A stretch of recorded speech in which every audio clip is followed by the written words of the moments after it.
Hey guys, hope you're all doing well. Now for today's video, I thought it'd be a cool idea to go back and revisit one of the most famous scenes in the Jurassic Park franchise, as it's one that a lot of people talk about, but also one that never gets examined the way I really think it should. The Jurassic Park movies are well known for dinosaur destruction and chaos breaking out in terrible situations in order to send different messages about playing God or doing things ethically questionable for the sake of greed or power. But these films are honestly rarely explored for following any meta or self-referential narratives. Oddly enough, both the Lost World San Diego scene and Jurassic World as a whole contain a ton of scenarios and events that are pretty on the nose for fans of the franchise or old school dinosaur movies in general. In fact, the second movie really spells it out for its audience during the last act of the film with a ton of callbacks and downright tributes to old school science fiction and monster movie cinema.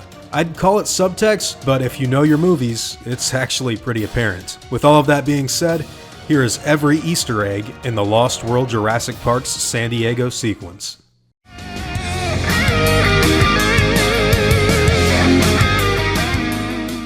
Now, the very first thing we need to talk about is the huge hint that Steven Spielberg gives the audience for what's about to happen as soon as we get off of the island. During Ludlow's speech at the InGen waterfront complex, the harbor master pulls Arliss Howard away from his podium to fill him in on the mysterious information he's getting about the company's ship.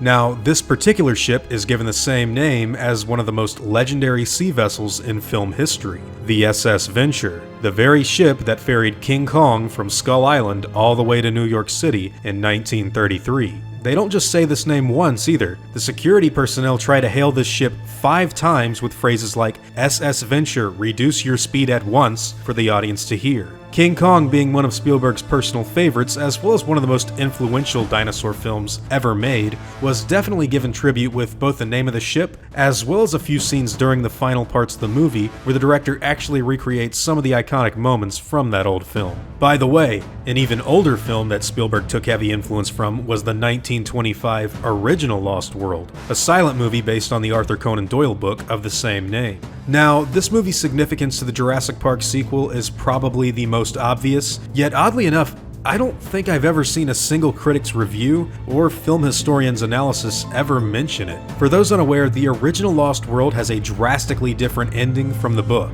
and actually features Professor Challenger capturing a brontosaurus, as well as shipping it back to London to prove that his expedition was successful and true. This brontosaurus eventually breaks free and goes on a rampage throughout the city.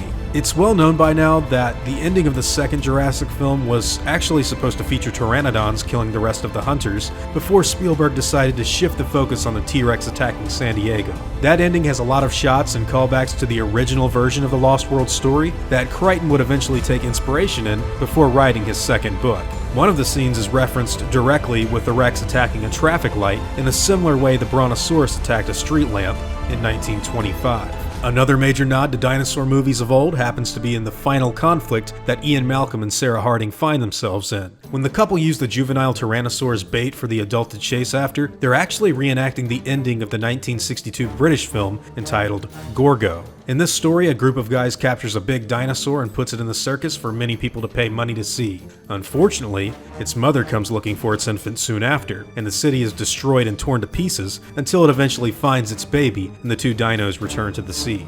Of course, the most well-known Easter egg in the San Diego incident happens to be the moment where a group of Asian businessmen flee from the male T-Rex that's currently chasing the tasty humans on the terrified streets of the city. I don't really have to tell anyone that this is a clear reference to the Godzilla franchise, as I think this one's always been really easy to spot. However, the identity of the guy that actually does get eaten by the T-Rex is relatively unknown. The poor soul that runs towards the glass doors of a local shop before getting picked up and killed happens to be Jurassic Park and the Lost World screenwriter David Koepp.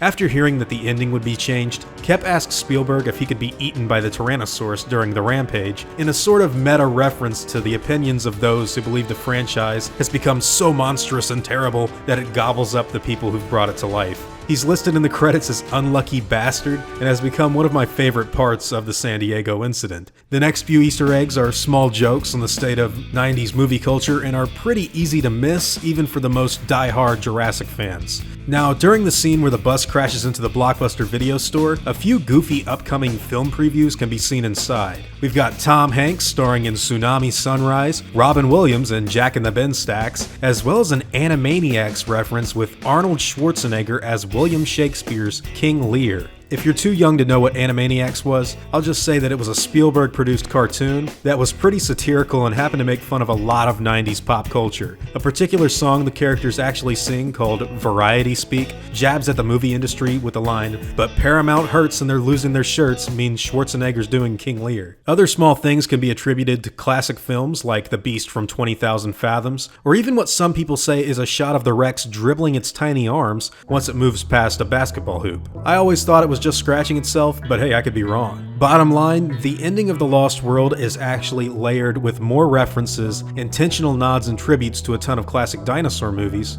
and actually some slight commentary on Hollywood's insanity as well. Like I said, this is something that I feel isn't really ever discussed in full, so I thought it would be fun to go into detail about it on the channel. I'd like to know what you guys feel is the best Easter egg in the entire San Diego sequence. Do you like the Gorgo part, the original Lost World, King Kong, or maybe the various jokes and jabs at the critical reception that people give to modern blockbusters? Let me know in the comments down below, guys. I'm curious to hear what you all have to say. Now, before I go, I'd like to thank my game wardens, as well as my InGen executives. I'd also like to thank my park workers and engine hunters as well. I can't thank you enough for all of the support you guys give me, and it seriously means the world to have you all appreciate what I do so much. Now, I'd like to thank you all for watching this video, and hope that you all enjoyed today's content. If you feel like I deserve it, I'd appreciate the like and hope that you'll consider subscribing if you're interested in hearing from me again. I'll see you all in the next video, guys, and as always, take it easy.